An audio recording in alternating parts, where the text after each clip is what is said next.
Right, welcome back to the Identity Human podcast for yet another episode with Don Ray. and is it time to stop saying where's the almond or we just going to leave it? Well, hopefully people know that we are Don and Ray Almond, or Yeah. Ray and Don Almond, or Don Almond Nice. and Ray Almond. Yeah. But what do people think? I would love if you, because I believe you can comment on podcasts. Yeah, you can. When you introduce a husband and wife, should you be saying like the husband and wife name, in whichever order, followed by their surname, or their first name, surname, and first name, surname? Or just R&D, like research and development. Maybe that's what it's going to be. Right, and if you're watching the video or if you're just listening, we are joined by another special guest, Adam Libbock, who, and I hope I'm saying that right, very much, yeah. from A Daily Victory, ADV HQ. That's kind of his thing. And I'll give my overview, and then I'm going to hand it over to him to do like a pitch. Like, what do you do? Let's see what you've got from the first couple of minutes, and we'll go from there. But essentially, the first time I got introduced to Adam was through a guy called the Devon Dad, who will get on the podcast. Oh, yeah. And we were doing ice bath. Like, I would put up an upload on Instagram, and he would put on this thing where he looked like The Rock, where he'd like snap on his elastic band and the mask, and he's like, mask on first, and he'd tag Adam in it. And I immediately got the analogy of oxygen first, like it's okay to be selfish, look after yourself first. And then he was like, oh, go and take a look. So I've been following you for quite a while, and it's been very interesting to see your journey from, I think, maybe 9 months, where I've seen that like full on, you're in the gym, this is what we're trying to do, we're ice bathing at the same time, really like putting your actions in front of your words, and then more recent changeovers, which we'll discuss as we go. But, welcome to the podcast. It's great to have you here. Well, thank you very much. This is all very, very cool. And thank you for the invite. And, I've been watching you from afar because, one of my oldest and best mates was Alec Hepburn. So he, the Chiefs were the team I followed. So, you with your hectic headband, catch up on the highlights every Sunday. So yeah, what a cool sort of full circle. So yeah, thanks so much for having me. So a very brief sort of synopsis on me, if you like. So yeah, I'm CEO and founder of ADV HQ, a Daily Victory headquarters. It's a small and large group personal training facility, basically. And heavily based on community, and ultimately what we try and give people is a framework in which something as fundamental and as important as health and exercise and fitness and community can't fail anymore. Most people describe life before ADV and life after, and we pride ourselves on that massively. And we have a team, we have a thriving community, do things in and outside of the wider community. And it's a beautiful, wholesome thing. I'm very, very fortunate indeed. Yeah, fantastic. I love the name, A You Daily really pick up Victory. on that, yeah. I really, really, really think it's so cool. And I love the way you describe that the feedback you get from your clients is pre-ADV and post-ADV. It's like clearly that ADV is this huge, significant change in their life. I love that. Yeah, and I particularly love your branding too. The colors that you use just catch my eye. But I'm a sucker for those kind of things. It goes a long way. Thank you. Yeah, and I suppose let's hone onto that first A Daily Victory, because I know that there's a lot of meaning behind that. That can pass some people over, because it's the one percenters, and people go, oh yeah, the one percenters. But if you know about the power of a daily victory, it becomes powerful. So I'd like elaborate on that. So I'll give some very quick transparency. ADV actually started off as a personal training and tennis coaching business, and I was the tennis coach as well. And so actually it was more to do with advantage. I wasn't going to say that all the time because of the two. And I'm called Adam, and to be honest, it was just very good. very good. But anyway, and then one day, I think it was my head coach that just suddenly said A Daily Victory, and it just summed us up absolutely perfectly and saved us an absolute fortune in rebranding the whole thing. So it couldn't have been better. Yeah. But whether or I love not an organic story like that. Like you didn't force the naming; it just came from one of the clients. Like that's really cool. Yeah. No, it was my head coach. He's a creative little bastard, but it just worked beautifully, and epitomised you know, essentially our ethos. So I'm just I believe there's a real underutilized word in the fitness industry, and that's momentum. Lots of people talk about discipline. Obviously, lots of people talk about motivation and all the classic kind of buzzwords, and people get very kind of in the nitty gritty of don't do weights and cardio and protein this, and you know, but we never really talk about this word momentum. And I feel like a daily victory just sums it up absolutely perfectly, because if you can give yourself that victory on a daily basis, look, don't get me wrong, it doesn't have to be inside the four walls of the gym, but what that can give you in terms of momentum immediately bleeds into every other facet of life. And you know, sometimes it sounds a little bit sort of facetious or maybe a bit naive, but I just don't think if you start your day with a workout, I just don't think you're going to have a bad lunch. I just don't think you're going to go to Greg's for lunch. I just don't. And I don't think you're going to get home from work and have a beer. And I think if you can just do that day after day, you kind of don't really need to lose yourself too much in the grand vision. I just think there are going to be too many little bricks that add up over time through these small little daily victories that's going to equate to something remarkable. But it's such an underwhelming and such a manageable thing to do. You know, if you were to sort of write out the vision, or you would, I mean, God, I had no idea we were going to end up where we were. I mean, actually, the a daily victory thing actually sums up the way in which we grew the business as well. And there's a beautiful sort of symmetry to how in which we treat our clients to how in which we treated the business, which was exactly that. Show up every day, give yourself that little victory, you know, be kind, work hard, tick off today, put that little brick in. And yeah, I don't really know what we're going to build, but I'm pretty sure it's going to be awesome. So yeah, we'll see you tomorrow. You and Don are like little soul sisters, soul brothers, because you have like a very similar like core principle. Don puts it in the framework of like having like people, you know, your high performance triangle. Yeah. People talk about motivate. What's motivation? I forget the other one, an instructor. What's the one other than? You mean mindset, skill set, Mindset, skill set, structure. And everyone thinks it's always about mindset, needing the motivation, or skill set. Like the skill set would be, you say, where people get so honed in on like the technicalities of how to exercise. But actually the most important element in succeeding is structure, which is what is that little thing you're going to do every day. So it's very, very similar.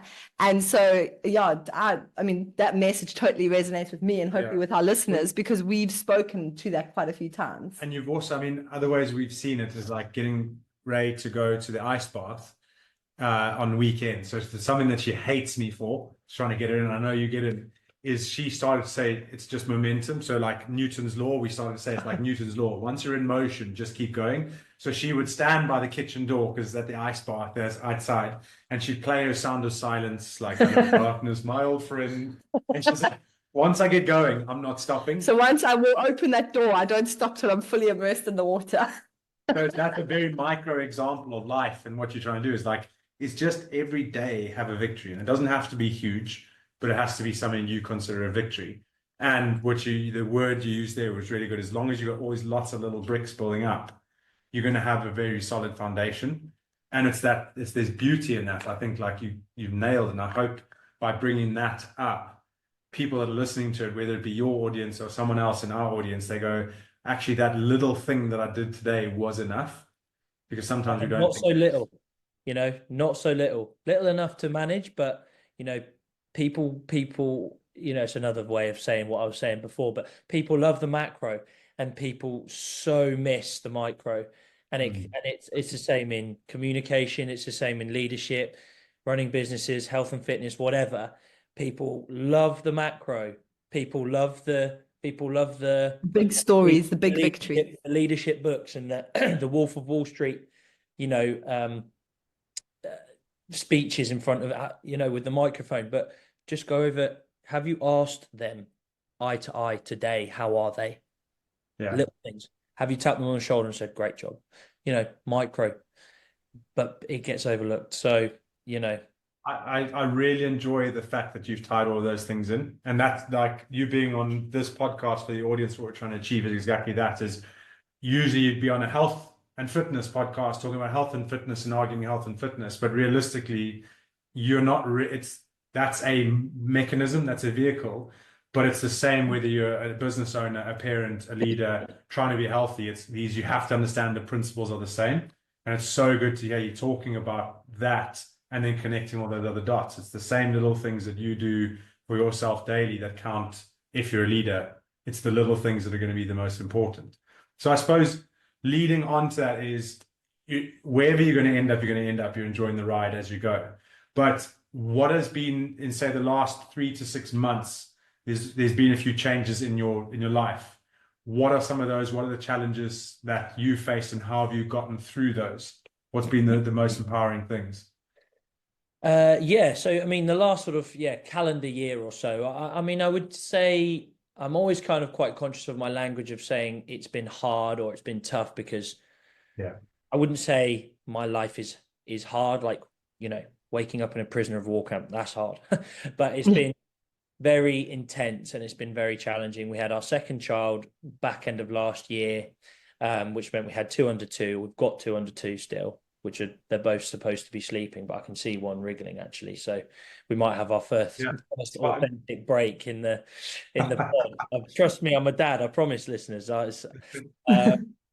So it was already fairly tough. The business was in a stage in which we had to level up and change somewhat. Otherwise, I think it wasn't in a sustainable place. So it wasn't in a place in which, let's put it this way, the only person that was feeling the pinch really was the CEO, and not necessarily in my. And that's so common. It's so common. It's so common, and it's not from a kind of I wasn't paying myself anything, but it was I could see that the way in which we're doing things now just weren't quite as sustainable. The team were happy, the community was happy, but one, I thought we could do more. And in order to do more, unfortunately, probably one of the toughest rules of business that I've learned is, you do have to let a part of the current self die in order to make room for the new version of yourself. And I do struggle with that, but it is an absolute fact. And I was very kind of altruistic, and I was almost like, most of our meetings were like, right, what's our next charity event? How can we raise more money? And that's all well and good. But I was like, we can't raise any money for anyone if we're not here in a year. So, things had to sort of turn. I had to just be a little bit more cutthroat, a little bit more business minded. And, put the cat amongst the pigeons, with the team, community, my family were like, why are you doing all this? But, ultimately this is why I'll be the one that sails off into the sunset, because this stuff is the really, really hard stuff. Yeah. And then, so it was already quite challenging. It was scaling. We've probably scaled the business over 2x this year with 2 under 2, which is no joke. But then about 3 months ago, my wife was diagnosed with a very rare and actually a life-threatening blood disease. She actually hasn't been well all year, so she's had it definitely all year, maybe earlier. It's not caused by pregnancy, but quite often pregnancy can induce it, as you can imagine, the stress that goes on the body. So if you have something there that might it's a genetically acquired disease. So if you are predispositioned to this, pregnancy is probably the kind of thing that might boot it into gear. That's actually very common in women between 30 and 40. And so life kind of flipped on its head immediately. And it was, or it has been, well, look, it's been an incredible time in a strange sort of way. It's been a bit like when we went into lockdown, which sounded like everyone's worst nightmare, and there were terrible things going on. But the bottom line is that was the new reality.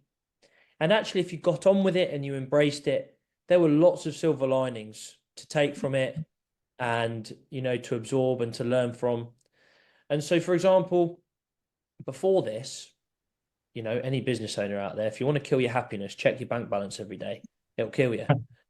Judge it by your monthly turnover. And I was guilty of that, massively guilty, getting stuck in the bottom lines and all this sort of guff. And then Rose gets diagnosed, and I was suddenly slapped around the face with what really matters. And I've probably felt the most successful I ever have done since. I've realized that the team we recruited are world class.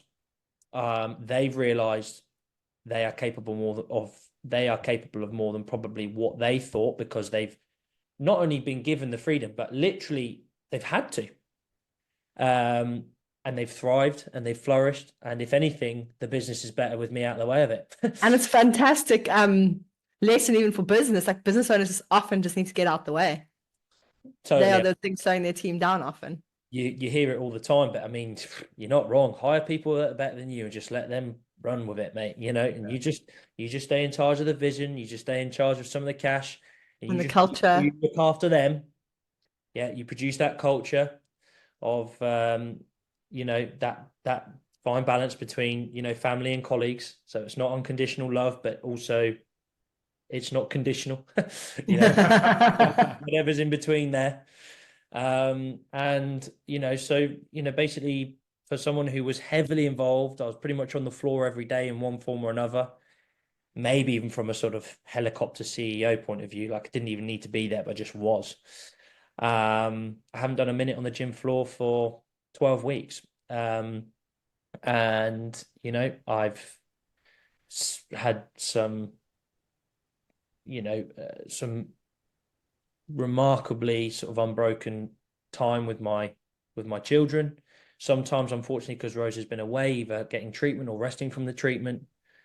But ultimately, I would have never experienced that or had that level of connection with my two young children, or maybe been in the position to not be the default parent anymore, but actually step up. Again, almost from my perspective, a bit like the team. Like I didn't really know I could actually look after these two little things, but turns out I could. And you know, don't get me wrong, it's slightly different. And yeah, they might go to nursery in their PJs, mum. Look, no dramas, you know, they're fed. And so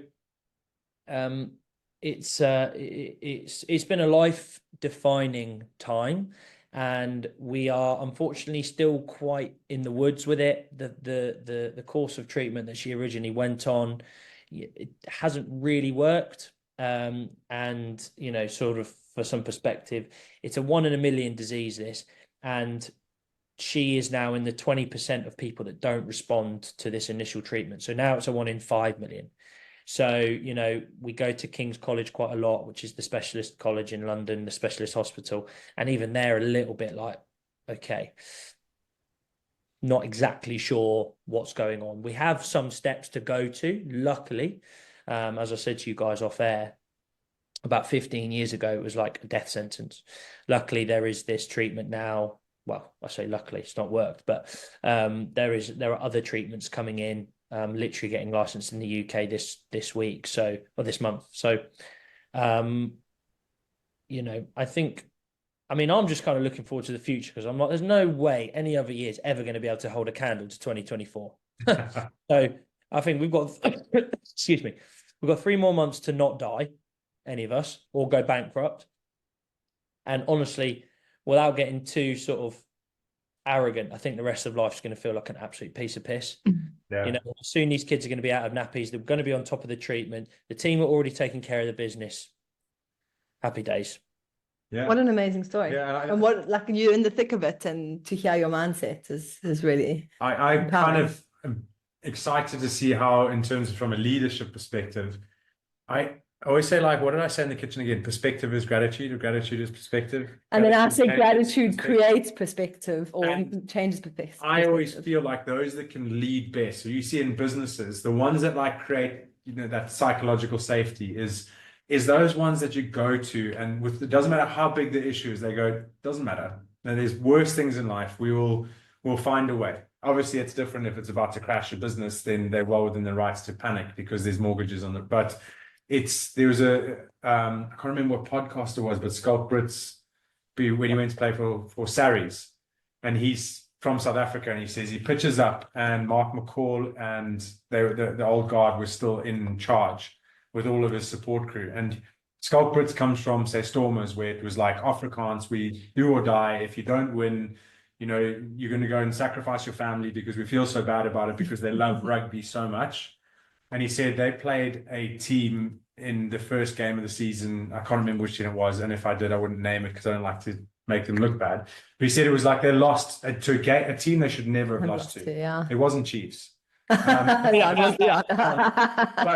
he said he was afterwards, he was going into the change room and he thought, here comes the bollocking. Like we should never have lost. Screamed at. Yeah, like honestly, and this is what he would have done. And he said, I think it was Mark McCall was at the time the lead, or Edward Griffiths. And he said, guys, thanks very much for putting your bodies on the line. Appreciate what you've done. We've got a couple of lessons to learn. Bring it on Monday, but go and enjoy your time with your families. And he was like, I'm a bit confused here. So he went up to him after. He said, Coach, listen, I'm here to win. And you've just basically said it's okay to lose. And you haven't really done anything about it. Like, we should have won that game.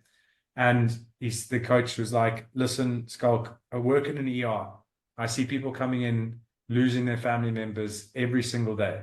We lost rugby match. It doesn't matter. And he said it just allowed him this total change of perspective of like, it's just a game. I don't no longer worry about what numbers on my back. I'm just going to play for the team, because whether I'm in the team or not, it doesn't matter. If we lose, it doesn't matter. And I feel that like freed up this pressure that we put on ourselves. And that analogy for me is essentially where I feel that you're at. Get through the next 3 months. You've got your family, they're healthy and happy. As healthy as they can be. Yeah, nothing else matters. After that 3 months is gone, like you said, that period, your team will come to you and be like, oh my goodness, I've messed up with a client. And you'll be like, it's okay. This is what we can do about it. It's just that calmness, that like unshakableness. Unshakableness, or it's that whole idea of attachment and becoming detached. Yeah. Yeah, it's really interesting. Yeah, we've kind of adopted this phrase of just, I'll be fine. Whatever sort of ended up, or will be fine. You know? Yeah. Like you say, someone leaves. We'll be fine. Yeah. Sorry, I got the ice bath coughs. But from like a business perspective, I think it's important to note that, I mean, I'm an accountant, and so I see inside lots of businesses. I think I just want to add a proviso to this. Well, you've got your own accountancy practice. You're not just an accountant. Yeah. I have a team and everything. But I think when you say, you'll be fine, and it's very important that people don't turn, and this would apply outside of business too, but you don't turn a blind eye. You're not saying I'll be fine and I'm going to ignore the problems. You are aware, you are facing your issues, you are educating yourself, you are working to improve them. So you're not turning a blind eye and saying I'll be fine, but you're doing it from like an attitude or a feeling of, even though I'm looking at this and facing this head on, I know I'll be fine, because at the end of the day, what really matters is not if you lose these clients or whatever it is. You know that life will turn out fine in the end, but it's not turning a blind eye to things. I don't want people to listen to this and be like, oh, my business is really struggling, I'll be fine. And then in 6 months' time, the whole thing crashes. I think there's still that element of you saying like, you'll be fine, but you still are tackling the problems at hand. Yeah, true. But I mean, to be fair, that's just Darwinian, really. I mean, if someone has a business and actually thinks, they listen to this and they go, oh, I'll be fine, and just stops doing everything, I don't think they would build a business in the first place. So, it's sort of apples and pears, isn't it? Or whatever it is. But I see lots of people who do that. So, well, I shouldn't have been in business to start with. I mean, not everyone can be a professional rugby player. Don will know this. Lots of people want to, and there aren't that many. There are only so many that make it. So, unfortunately, business is like that. And, people don't really talk about it. But, entrepreneurs, they're genetically predispositioned, just like, Roger Federer was to playing tennis. Yeah. He was just pretty good the second he picked up a racket. Yeah, I know he worked hard, blah, blah, blah. But there are lots of people that worked as hard as him and they didn't even make it. I think a good analogy there is like, some people have a head start, and if they keep going at the same pace as you, you'll struggle to catch up. Yeah. But you're right to mitigate that phrase, because you kind of have to all the time. Like the one that comes up all the time is like, hard work beats talent when talent doesn't work hard, blah, blah, blah. But no one really talks about the people with talent who work hard, and they're the ones you've heard of. So like, if you haven't got it, mate, it doesn't matter how hard you work. You're going to be a long way behind the 8 ball. All they're saying is, someone who has got it maybe once and does nothing, you might get ahead of them, but they're also doing nothing. So, maybe that's that Japanese ikigai thing where you've got to find yin yang thing. No, the ikigai is like the like, how many circles is it all? It's like 8. Three, and there's the bit in the middle, and it's what you're good at what you can basically make money from and what impacts the world in a positive way. And there's something in the middle there for all of us. You know, I'm very fortunate that I think I've found mine. Yeah, I think the genetics thing there was coming off of, I think you said a post about like you can work as hard as you want on your shoulders, but if you know you gave an analogy of this guy doesn't even have to work on this, or calves is probably a good example. We're talking in the health industry. You could work calves every single day, but you'll never get them as big as someone who might have big. So to put down on the spot, you have lovely broad shoulders, big calves, and everything, but you always want a six pack. We're working. So not to put down on the spot, harder than yeah. anyone else for it. But so he is adamant that he just has to work harder to get that. But it's six pack, caveated. but it's attainable. It's caveated. I'm not doing it for. I know it like the first thing that comes as a vanity, but for me, it's like An it's achievement. the achievement of discipline, consistency, and everything that I want out of that, and it's not a growth or bulk thing. And I think there's a very big difference. Like having big calves is a growth or a bulk thing, and that's really hard to attain. Yeah, no, absolutely. But also, he's got, you know, big shoulders because that was how he was built, and that's why he ended up playing rugby. Not Yes, exactly. Yeah. No, not the way around. I Yeah. tried to play rugby. I didn't have the shoulders for it. So yeah. What other questions did you No, want to so ask? like one of the questions that shoots out at me that we have there is and it might be pretty obvious where you're at, but what scares you the most? Hey, we're here to, Interrupt your podcast. well, this for episode's our this episode. podcast. Oh, yeah. Yeah. With a very important announcement. And what is that? I don't know. I'm joking. So we are currently running the free challenge we put out, the 5-day free challenge. And we discussed, should we put this out there so that you guys know that it's happening? Because when this episode is released, it is Wednesday and we are mid-challenge. But we thought, if you are listening to this... Well, actually, I said no. No, but I thought if you're listening to it, there's an opportunity to still jump on and a really amazing experience, because although we're halfway through the challenge, all the videos are recorded and there are replays. So you could jump in and they will remain open for like another week, 7 to 10 days. So you can catch up and do the challenge, just starting a few days behind everyone else and actually still get the full shabam. Okay, cool, Ray. I'm in. How do I get there? Well, as usual, go to www.identityhuman.com. I thought you were going to let me say that bit. And is there like a / waitlist, or is it just going to be the same What thing? I'll do for now to keep it simple is just go to the main web page. I'll make sure that the page we need you on is fed to from our main web link. But if there's any difference, we will also pop the link in the show notes. So always have a look at the description of the podcast and you will land where you need to be by clicking on that. See you on the inside.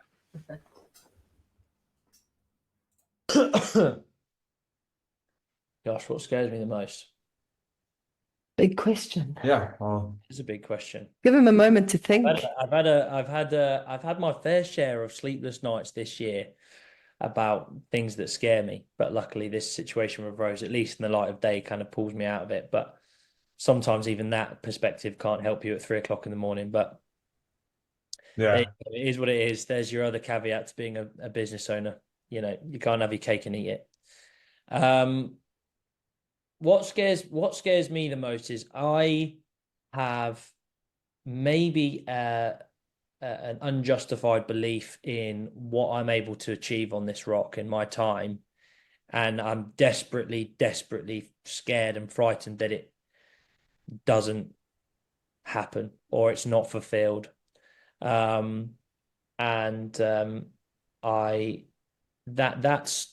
where I find myself with the sort of deepest, darkest worry. Like, will I just fade into the crowd due to a lack of remarkable achievement or impact? Because for one reason or another, and I think most business owners have to have this because there's no actual evidence to suggest that it's going to work. I just think I can. I think I will.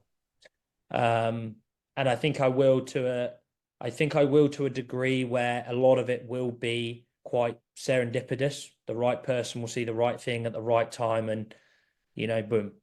Not boom in like become famous, but, you know. Resonance. You know, Gymshark went from 300 t-shirts a week to 30,000 a day in the space of 3 days because a supermodel wore a Gymshark hoodie on a runway one day. Yeah. And then boom, they're away.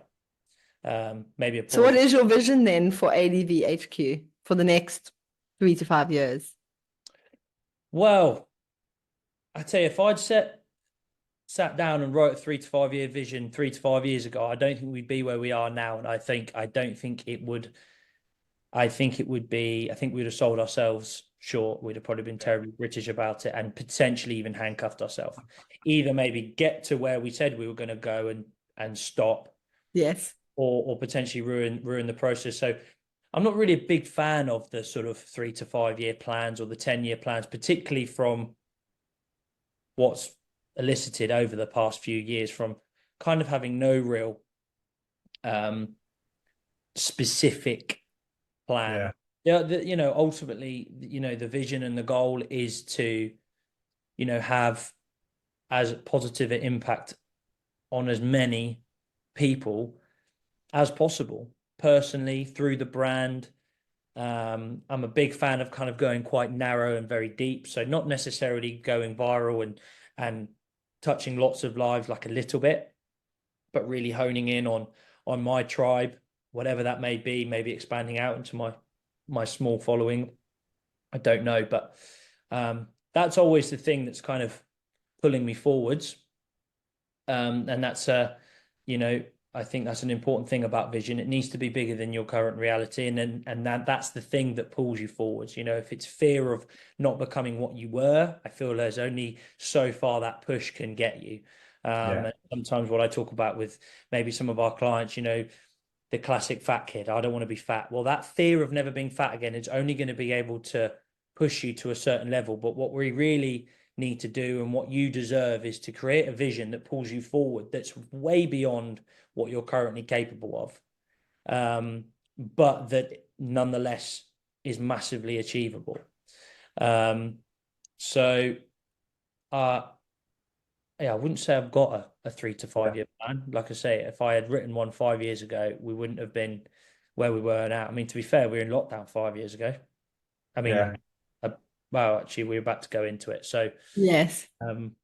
So on the back of that, the way you answered that, because I like that. That's like Don in a nutshell, and I'm more like the plan. And Don's like, no, I just have this vision of who I want to be. Yeah, you're like my wife. I'm the visionary. I'm the one who goes, we're all settled in a camp. This is a caveman. If we were cavemen, me and Don, we'll have just taken our tribe to a nice little settlement. We'd have set up a nice fire, and there'd be a nice little cave. And it's like, okay, Don, this is nice. There's an apple tree there. And then me and him would look at each other and we go, I reckon there's something over that hill. And then we would just go. That's the problem. We would just go, right, we're going to go check it out. And everyone else would be like, oh, fuck's sake, and have to move all their stuff and they trudge along after us. But then we find paradise and everyone forgets about it and shuts up. But you do need both. Otherwise, we'd end up just moving constantly and nothing would ever happen, or we stay in the same place. Well, like gas is probably my biggest example of like where it doesn't work all the time. I had that big vision of being global gaming brand that's like creating health awareness within all gamers, and I mean that didn't is such good learns. But the question I actually wanted to come back to with your bigger than what impact you're going to make is, do you find sometimes you've got the battle of courage to keep going, or going, actually, I'm just going to focus on my 10 or 20 people because that's where I get joy on, because that courage to keep going and be that where you can keep believing bigger than, you've got this world of people that have made it in business, and from their experience, you have to keep, you have to plan, you have to have this goal, you can't just keep walking through that way, you have to have this measure. That's too big. How are you going to achieve that? They always want the answers. And I think that the way that you look is like, we will have some sort of plan, but if it doesn't work, I'm still going to get all the way there. And that does take courage. So if you haven't had that battle yet, then it's almost like recognize the courage that you've got, other people are looking at without even necessarily pointing it out. And I think it's fantastic to see that and hear that and know that you've got that. And that also might be why you're sailing through what you're currently, all the things that you've told us so far. It's the small things. Yeah, you know, it's funny during this sort of situation. I've had this strange word that keeps coming to me of like privilege, and there's something about this situation that I feel capable of coping with. You know, I think it's very easy to sort of like just go, you're either struggling or you find it easy. You know, like, no, this is a really hard time, but we are still plowing forwards. I'd say that's the mark. Like, it's not whether or not you find something easy. No one finds ice bathing easy. You know, Yeah.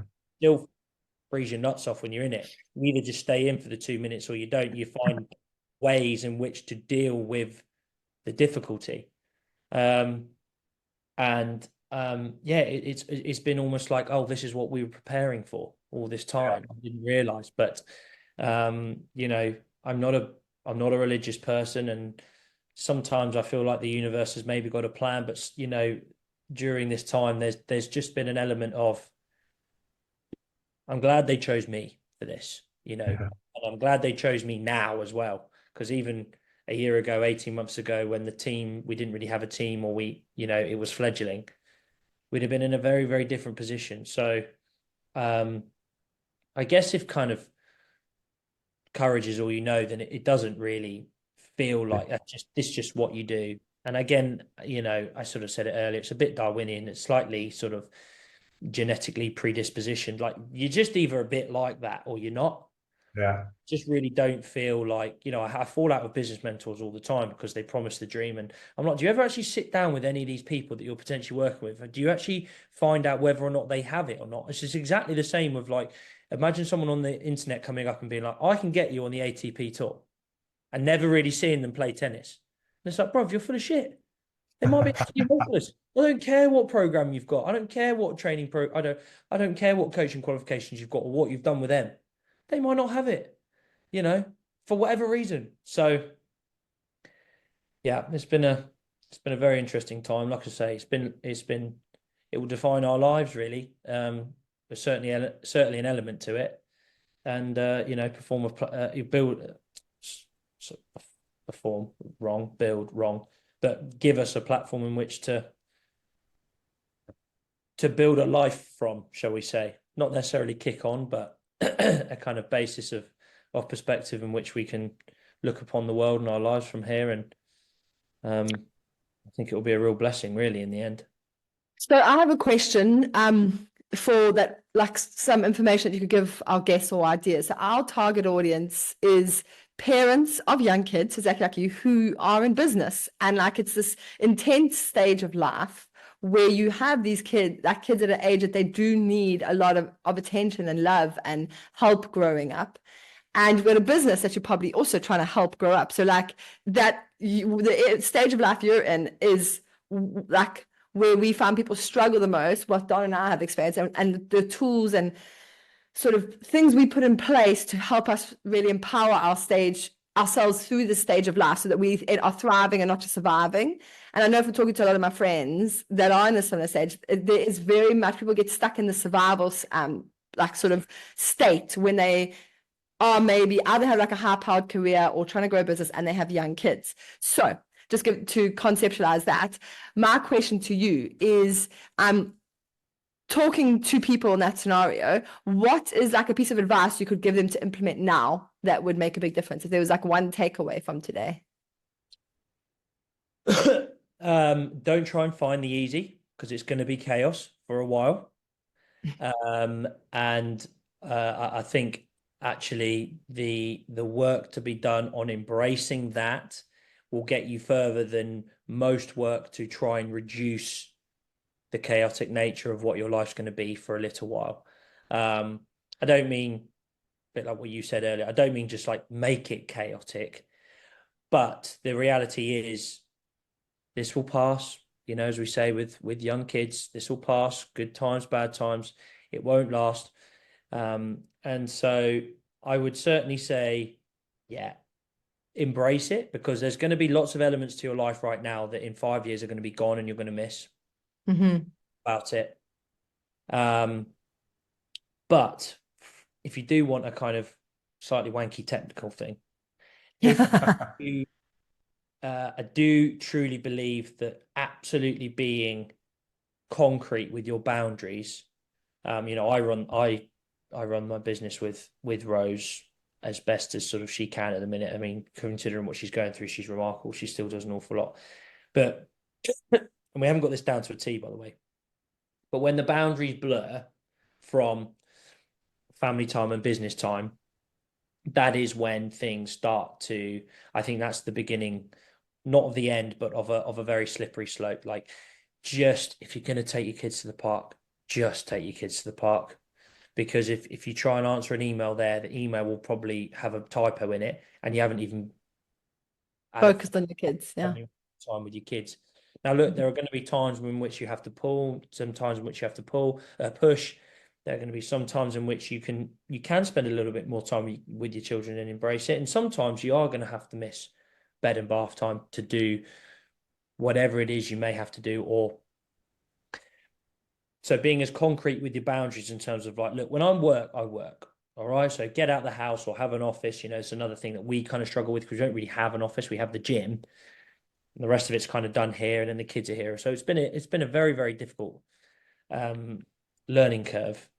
But I mean, my biggest bit of advice would be that first element, and that, you know, actually, if you wish this time away, when you look back, there will be so many elements to it that you kind of didn't really enjoy at the time, or that you find yourself missing, that you weren't able to embrace because you were so busy trying to get through it. You know, how long do you think this is going to last? You know, I mean, the whole thing is going to last only not even 20 years.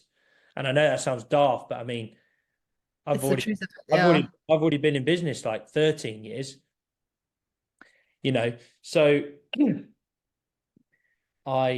sometimes you know, Rose and I just look at ourselves and look at each other, and we just kind of giggle. I mean, it's almost like laughable what's going on. Someone's just vomited on the floor. Someone's just slipped. Oh, yes. I know what you're just about. I'm supposed to be on the phone, you know, and it's just like, you know, what's the worst that's going to happen in this time? And, you know, the big thing for me about taking a bit of a step back from the business, and, you know, I say I was fortunate enough to do it. I did nothing but work for 10 or 11 years.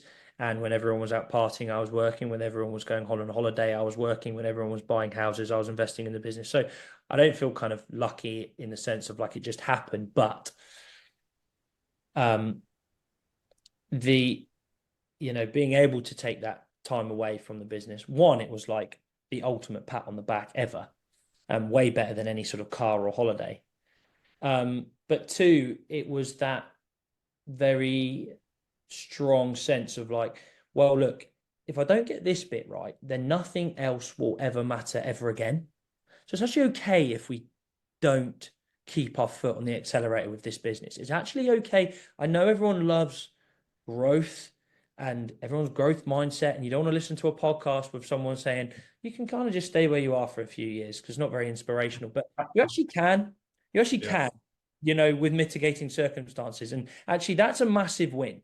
Let me tell you, like if your business manages to stay here and you're working less to be with your kids, trust me, that's exactly the same as being here and working the same and putting 20% on your monthly revenue. And people forget that shit. So actually, to caveat all this, we actually are growing, which is kind of a miracle.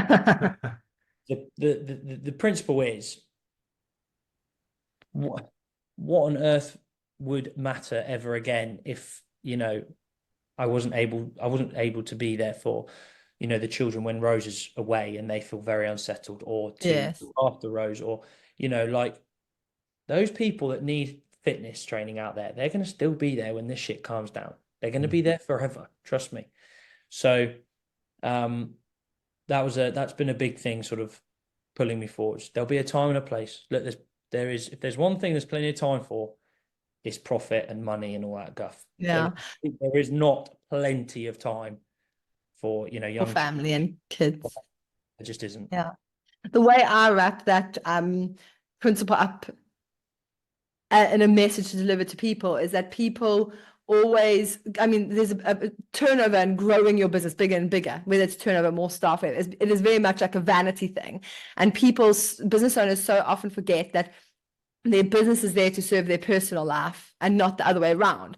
So when you are trying to work out what you want your business to do for the next two years, I know you're not a plan of the 3 to 5 year planning, but talking on that point of staying the same but maybe working less, is people need to start when they think about what they want to do next in their business. They need to start with what do they want to, they need to start with their personal goals. What do they want their ideal personal week to look like? And that could be now with Rose getting sick or something happening in your life or having a new baby or whatever, that actually at the moment you're working 40 hours a week, you only want to work 20 hours a week. Start with that. That is then what you decide what to do with your business. People are like, do it the other way around. They're like, I have a baby now, but I need this to be bigger, bigger, bigger. But actually start with the idea of what you want to achieve in your personal life, and then your business will fit around that. And actually you can then have the same size business, whether it's defined by turnover or staff, as someone else, but you aren't working crazy hours. And that can be a massive change over a year or two period, and be like a definition of success without this external vanity metric of what people would define as growth. So growth isn't always in growing numbers. It can come in shrinking numbers, shrinking your hours, shrinking your stress, whatever that may be. Yeah, I think the adding onto that is, if you actually take that principle and you grow the personal first and the business suits you, the business is yours and you do it your way, and you don't get sucked into how is this going to please other people. So if you can, and if you're yourself in a business, you're already its biggest advocate. You're already the reason people will come to it. But if your business is serving other people and not yourself, you can't bring that same energy to it. And I think it's such an important aspect. But last question, and obviously this is a big one because how I first saw you, is ice baths, right? And this is how we link them in, because often people go, it's a trend, it's a fad, it doesn't work. And I'm going, well, actually, I've seen you do it for a lot longer than like a couple of weeks, and you're quite resilient with everything you're doing. So explain, why do you ice bath, and what do you think is the biggest gain from it that other people wouldn't necessarily talk about because science can't prove it? Yeah, what a great last sentence to finish that question with, because none of it is really to do with science. Yeah. So I've really liked that this ice bath thing has kind of gone through this sort of like, became super popular, and then it got to the point where it's so popular everyone started taking the piss out of it. Sweet, always easy to take the piss out of the thing than actually do the thing, but it means it's getting traction. And then it's kind of tailing off, and I'm still doing it almost just to spite the world. Just like, fucking told you I was going to keep doing this. I got a real one, and I do think your investment is proportionate to your commitment. And if I just got the Lumi, I would have stopped after a week. And I say that to people all the time. You've just got a posh paddling pool in your garden. And they say, well, I can never buy what you got. It's too expensive. I say, well, actually, spending 100 quid on a paddling pool you never use is actually way more expensive than what I've got in the garden. It's about 50p a use at the minute. And another couple of years can be even less. The main thing for me is it's exactly the same as the stuff that we started with. It's a little daily victory, but it rounds off my day. So for me, it's my Control Alt Delete. I have my ice bath and I go, I'm done. Yeah. Whatever that may be. Now, don't get me wrong. Do Rose and I sometimes talk about work when I'm in my PJs? Yeah, fine. But the basic principle of all of the important stuff is done for the day.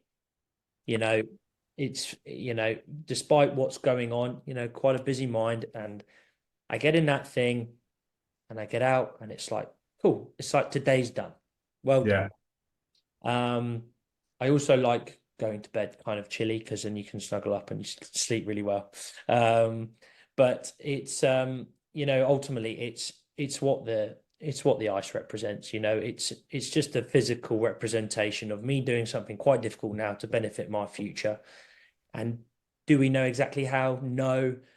And it's a bit like what I said earlier. If you wake up early and you train, I just don't really see you struggling with life. But kind of the same with the ice baths. I just don't know too many people that voluntarily put themselves in a bucket of freezing cold water when no one's telling them to, who's really struggling. Don't get me wrong, they find life hard. Yeah. continue? Do they have the resilience to continue? Yes. I find what's going on hard. Of course I do. But what it represents is breathe and keep going, you know. And it's simplistic, but you know, it's we haven't even talked about sort of drinking and not drinking, which is another sort of big element to my persona, but it's the same sort of thing, you know. I've just never really met anyone who's kind of knocked alcohol on the head who struggles with the big things, you know. They're usually on top of their health.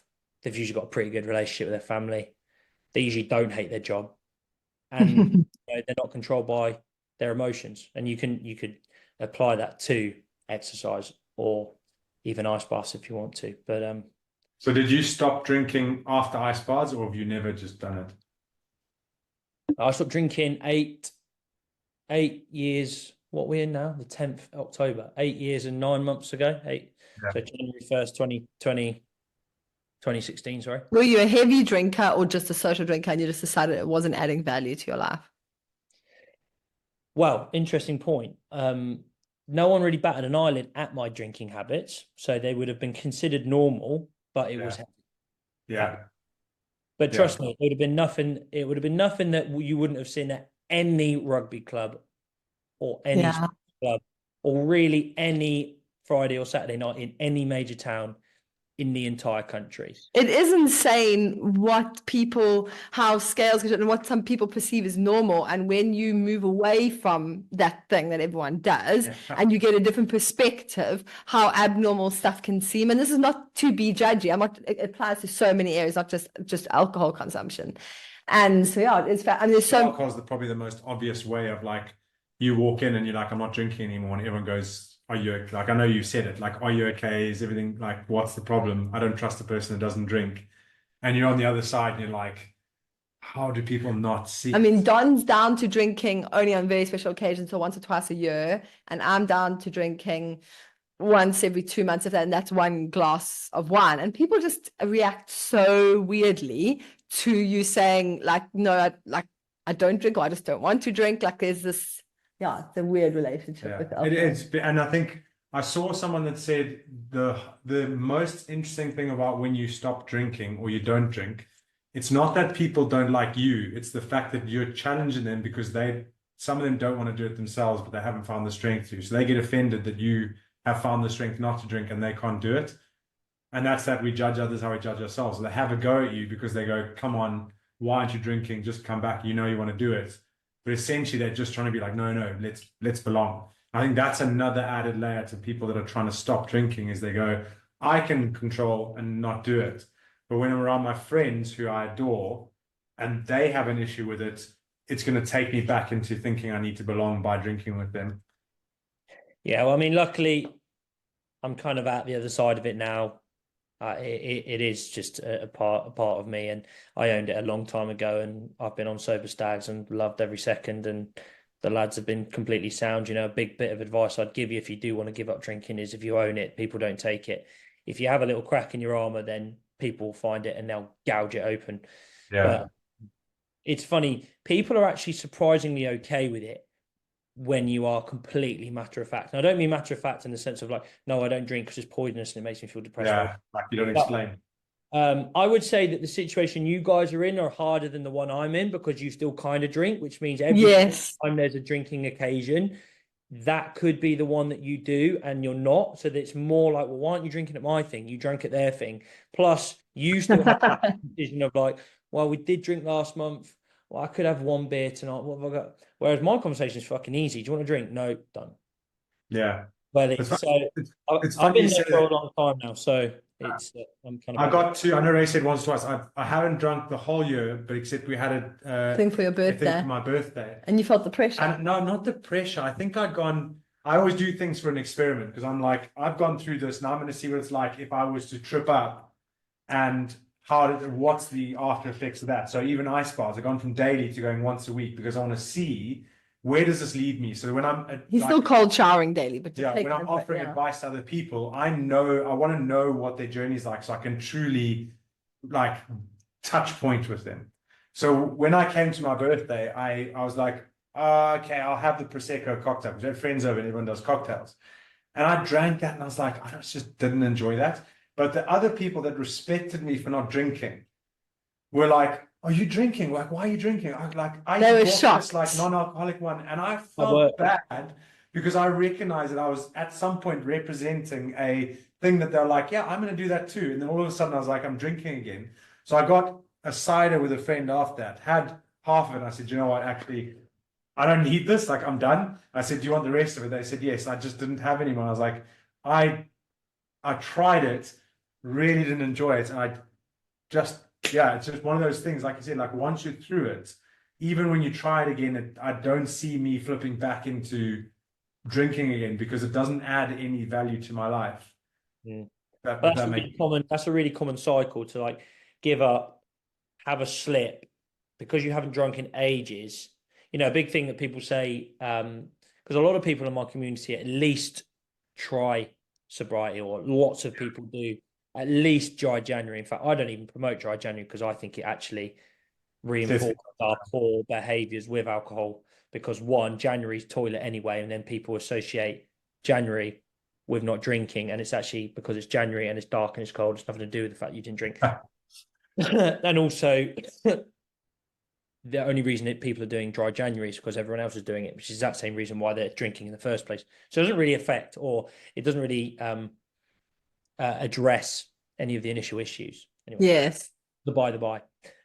I do get a bit of feedback saying, God, I haven't drank for ages, and I had like one glass of wine last night. I feel absolutely god awful. Like I used to drink. I was going to say that I found the same. I just one drink just makes me feel horrible. The reason why is you've now discovered and experienced what living life at 95% is like. And if you drop to 75%, which by the way used to be a good day for you when you were probably drinking more, you seriously notice it. But if you're hovering around the world at 65% and you drop to 50, well, they're both shit. You know, Yeah. what's the C grade? Like 70%? So like no one gives a shit what you get at school once it goes past C. It's just like you passed or you didn't pass, you know? Yeah. So that's, you know, sometimes people they sometimes need that kind of that kick. But honestly, the big thing for me, I'm a CEO, leader, owner, whatever you want to call it, of a gym community of over 200 people in a beautiful area like Henley-on-Thames. And I have an enormous responsibility to those guys to show what can be done from a health and fitness perspective. Like a massive, because if I'm boozing and I almost treat it as part of my persona, then everyone who is ever thought about not boozing will feel like they don't belong. Yeah. Now, the Yeah. thing about me being sober, everyone can have a beer. I don't exclude anyone from having a beer. I'm not even trying to make people who want to drink not drink. What I'm trying to do is facilitate a safe space for those that want to try sobriety. Yeah. You know, I've been through everything you're about to go through. I've done the sober stags, I've done the sober weddings, I've had the difficult conversations with my friends. You can come to me, mate. Don't worry about it. And the reality is, when someone joins a gym, there's probably something going fundamentally wrong. Like exercise is not that hard, and everybody struggles with it. And alcohol was probably a massive reason why. And if you Yeah. come to a place, what should be essentially a church for your health, and they're still not even they can see the light. What a terribly sort of empty role you're playing in Yeah. society. You know, that's my opinion. Like the world just seriously does not need boozy PTs. Everyone is boozy enough, you know. Yeah. And if the one pocket of society that's supposed to hold up this health flag can't, then we're doomed, aren't we? We're all doomed. Yeah. I like that you see that as a responsibility though. It's good instead of a pressure. Right, Lovezy, I mean, I'll give you probably a minute to do a CTA or call to action if anyone wants to see, like, how can they come find you? How can they follow, like, get inspired by you? Anything that you want to throw out there, this is your chance. Well, yeah, I suppose if you've liked what you've heard, then I'm on Instagram at ptlubs_adv. And I'm the same on TikTok, but I don't really do TikTok. I had one video that went crazy viral. So it looks like I'm active on TikTok, but I'm not really. I don't really do it. If you want to check out our gym community, everything can go through that Instagram. It's obviously heavily connected. and you are more than welcome along for the ride. In fact, I restarted my Instagram recently because of all of this. Yeah. So, I'm not, I wouldn't say I'm looking for new people, but at least anyone that comes on the journey now is buying into the me of now than And maybe. everything about. Kudos to doing that, by the way. I think I even mentioned to you, like you had I mean, how many followers did you have on your old account? Well, it was like 10K. Yeah. So like 10K, and then you're like, guys, if you're going to follow me, I'm starting a new account. For those of you that engage, this is what I'm creating. If not, don't bother. And I think I messaged you and I was like, mate, that's awesome. It's fantastic. Kudos, because that's that death of self, of a part of yourself that you had to let go because you recognize the new bits of you. So yeah, a bit of courage there again that you may not even recognize. But it's been, I think it's been awesome. Oh, to have great you chat. on. Really enjoyed it. Yeah, it's been really engaging, and you've really put yourself out there. So best of luck to you, Rose, and the family going forward. And we'll be following you with a keen eye. 100%. So Yes. and then for our listeners, thanks very much for listening. Remember, I'll work hard. I'll work on me for you if you work on you for me. Ubuntu, we are who we are to others. All right, cheers. But thanks very much, sir. Appreciate your time. Hey, no worries, guys. Thank you very much.